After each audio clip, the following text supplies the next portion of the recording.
La vingtaine d'études menées par l'Institut Panos Afrique de l'Ouest depuis 2000 ont montré que le poids numérique des femmes dans les contenus médiatiques ne représente que 20 à 30% des personnes vues ou entendues, loin des 51% qu'elles représentent effectivement en moyenne dans la population.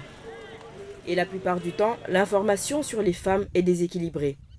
Les médias projettent des images des femmes qui les confinent et les confirment dans des rôles domestiques de la femme mère de famille, alors qu'elles assurent en Afrique de l'Ouest entre 70% de la production alimentaire et 75% des emplois du secteur informel, dans des rôles subalternes et dans des rôles passifs, voire victimes, en total décalage avec l'influence considérable qu'elles jouent dans la perpétuation ou la résolution des conflits.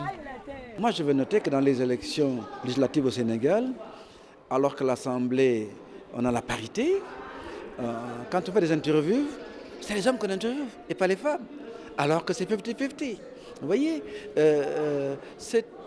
même les femmes, quand elles font des émissions, on sent qu'elles ont intégré ce monde dominé par les hommes. Les femmes qui font des programmes de télévision, qui invitent des experts, à 95%, les invités sont des hommes. Sont des hommes.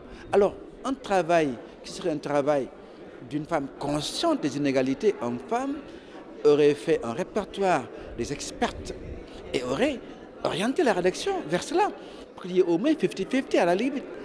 Les médias ne rendent pas justice et ne reflètent pas le rôle que jouent les femmes et les confinent à des stéréotypes. Et il y a toute une fabrication de l'information qui fait que les femmes se trouvent marginalisées. Si on regarde de près comment se fabrique l'information, vous avez des rubriques qui sont des rubriques nobles. Dans ces rubriques, 13% de femmes. Par exemple la politique ou l'économie. Mais les rubriques qui sont des rubriques qui sont considérées comme un petit peu rigolotes ou marginales, par exemple les faits divers, les femmes, on les représente, les médias les représentent très fortement là. L'absence ou l'insuffisance de formation des journalistes aux questions de genre sont parmi les premiers facteurs de perpétuation de la situation. Pour inverser la tendance, le projet FOM, Femmes occuper les médias, mené par l'IPAO, l'Institut Panos Afrique de l'Ouest, est financé à hauteur de 3 millions d'euros par le ministère des Affaires étrangères des Pays-Bas, a été lancé en 2016. Son objectif, appuyer les professionnels des médias ainsi que les organisations de défense des droits des femmes à promouvoir la participation politique des femmes et prévenir les violences qui leur sont faites. Le projet vise également à faire la promotion d'un environnement légal et réglementaire sensible au genre. Projet de 4 ans qui se terminera fin 2020 et qui touche 4 pays. Le Niger, le Sénégal, la Côte d'Ivoire et le Mali. Ça veut dire les pays qui sont un petit peu dans la zone de tempête à l'heure actuelle. Alors, ce projet, il vise à faire en sorte, comme son titre l'indique, à ce que les femmes occupent les médias. Ça veut dire qu'on parle davantage des femmes, qu'on parle mieux des femmes. Et de quelle manière ? Eh bien, il faut d'abord que les journalistes, dont on soulignait tout à l'heure certains vilains défauts, aient une meilleure conscience du rôle qu'ils jouent et plus de capacité aussi pour non pas couvrir la question des femmes, parce que le genre n'est pas une rubrique journalistique. Le genre et le journalisme inclusif du genre, c'est une obligation pour tout genre journalistique et pour tout média, quelle que soit sa vocation. Et donc, il s'agit de renforcer les capacités des journalistes. Il s'agit aussi de permettre aux organisations de femmes de mieux se faire entendre dans les médias, soit dans les médias traditionnels, soit en créant elles-mêmes leurs propres médias. Et on sait comme les femmes ont pu être actives ces dernières années. Sur les médias et réseaux sociaux, les femmes occupent de plus en plus de place. Pour soutenir cette percée, les cyberactivistes ou blogueuses telles que Djali Badiane ont pris part au projet. La campagne FOM, ça m'a permis de pouvoir être dans les écoles et de pouvoir voir cette jeunesse-là qui arrive dans les lycées. Et les cohortes sont composées majoritairement de filles. Et c'est extraordinaire comme elles arrivent à percevoir l'utilité et l'intérêt des médias sociaux. Elles en font des opportunités. Et c'est à développer, c'est un leadership qu'on est en train de leur transférer et j'espère que d'ici 4 ou 5 ans, quand elles vont se retrouver à l'université, après les études, elles pourront affirmer ce leadership-là dans leur choix de carrière. Parce que tout ce qu'on parle de médias sociaux, mais c'est pour ailleurs de carrière. Et elles pourront s'affirmer et comprendre mieux leurs droits et l'exiger dans toutes les sphères où elles peuvent se trouver. Renforcer les capacités des journalistes, des éditeurs, des blogueurs et même des organisations de défense des droits des femmes ne suffit pas sans un environnement médiatique institutionnel, voire réglementaire et même légal, favorable à la production de contenus médiatiques sensibles et inclusifs du genre. Et c'est dans ce cadre que l'Institut Panos Afrique de l'Ouest, en partenariat avec le Conseil national de régulation de l'audiovisuel du Sénégal, a organisé récemment un colloque régional à Saly Portudal, situé à 84 km de la capitale sénégalaise, sur le thème « Bâtir et réguler ensemble un environnement médiatique ouest-africain inclusif du genre ». La rencontre a réuni près de 60 personnes, parmi lesquelles les patrons de presse, les représentants des ministères de la communication, d'organes de régulation et d'autorégulation, des associations de défense des droits humains et des droits des femmes, des associations professionnelles de médias d'une dizaine de pays. Le véritable enjeu, c'est de faire en sorte que dans les contenus médiatiques, dont la liberté doit être respectée par tous, y compris par le régulateur, donc dans ces contenus médiatiques, il n'y ait pas d'atteinte à la capacité de la femme en tant qu'être humain à être un acteur actif, qu'il n'y ait pas, encore une fois, une stigmatisation de la femme de par son genre, et surtout qu'il n'y ait pas diffusion de valeurs d'inégalité citoyenne, parce que l'enjeu, ce n'est pas d'améliorer une image, mais c'est de reconnaître le plein droit de la femme à une citoyenneté active et reconnue. La régulation joue un rôle essentiel dans cette prise en compte de la dimension genre. Pourquoi? Parce que d'abord, s'il y a des stéréotypes qui sont diffusés à travers les médias, nous les sanctionnons. Point barre, nous les sanctionnons avec la dernière énergie. Donc nous déconseillons, nous dissuadons les clichés, les stéréotypes dévalorisants ou dégradants à l'endroit des femmes. Je pense que c'est une des premières missions des régulateurs. En plus, nous accordons beaucoup d'importance aux organisations féminines qui font des activités où nous encourageons les médias d'abord publics et privés à leur assurer une couverture le plus gratuite possible. Pourquoi je dis ça?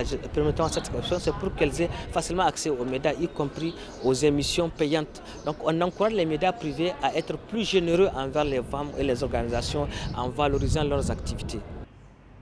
Aujourd'hui, il existe une palette d'obligations et d'orientations visant à promouvoir un autre traitement des contenus médiatiques relatifs aux femmes.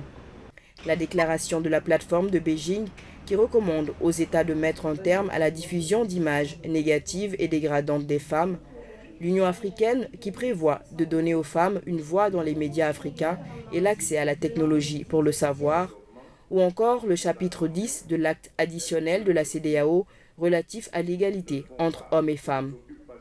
Ces cadres visent à corriger l'image et la représentation des femmes dans les médias et à y promouvoir leur voix et leurs droits.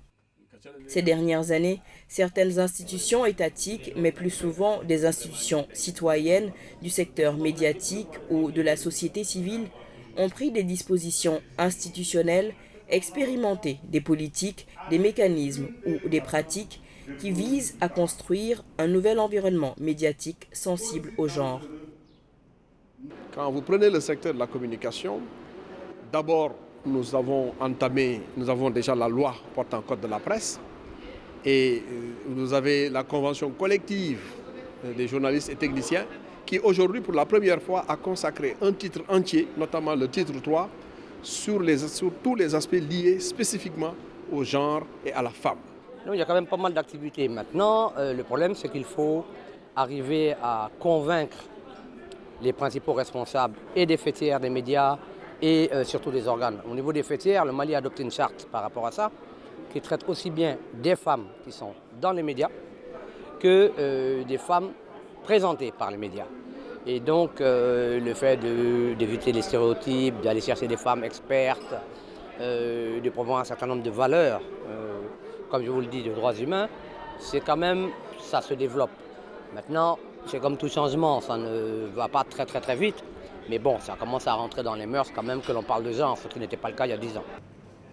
La rencontre a aussi permis un partage et une valorisation des meilleures pratiques de régulation des contenus médiatiques relatifs au genre et aux femmes entre les différentes parties prenantes impliquées dans la régulation des contenus médiatiques, à commencer par celle initiée dans le projet Femmes occuper les médias.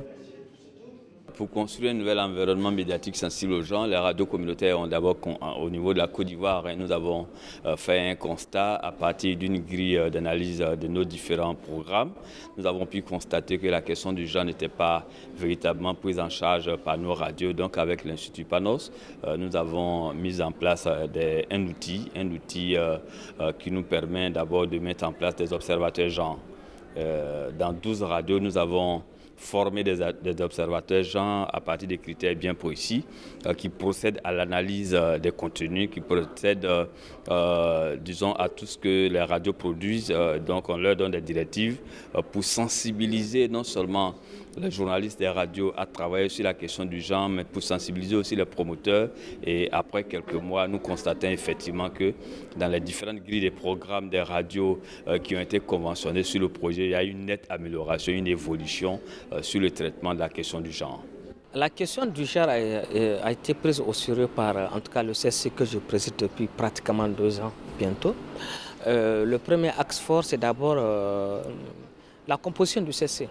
La composition du Conseil supérieur de la communication, conformément à la politique nationale de vulgarisation et de promotion du genre, a déjà une représentante des associations féminines. Parmi les représentants des médias publics, il y a 3 représentants, il faut une femme. Les représentants des médias privés, également une femme. Et au niveau de l'équipe permanente, nous sommes 4, il y a une femme qui est rapporteure. Donc c'est déjà dans la composition du CSC, il y a cette prise en compte de la question genre. Maintenant, nous avons piloté avec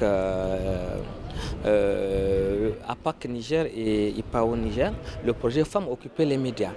Avec ce projet, nous avons formé des journalistes sur la question sensible au genre. Un prix a été organisé sur des articles liés à la vulgarisation de la thématique du genre. Et les médias ont suivi, parce qu'il faudrait un peu plus de pédagogie, leur montrer qu'il est important que les questions sensibles au genre soient traitées de manière positive par les médias et pour les médias. Et donc il fallait mettre en valeur les femmes aussi, journalistes, pour qu'elles prennent elles-mêmes à bras le corps la question. Créer une norme régionale minimale sur le genre dans les médias qui sera adaptée dans tous les pays, promouvoir une couverture équilibrée, juste et équitable dans les médias, encourager les médias à utiliser davantage de femmes comme source d'information, promouvoir les bases de données des femmes expertes, surveiller le contenu des médias, en particulier pour la dimension de genre, reconnaître et récompenser le journalisme sensible au genre sont entre autres résolutions prises lors du colloque.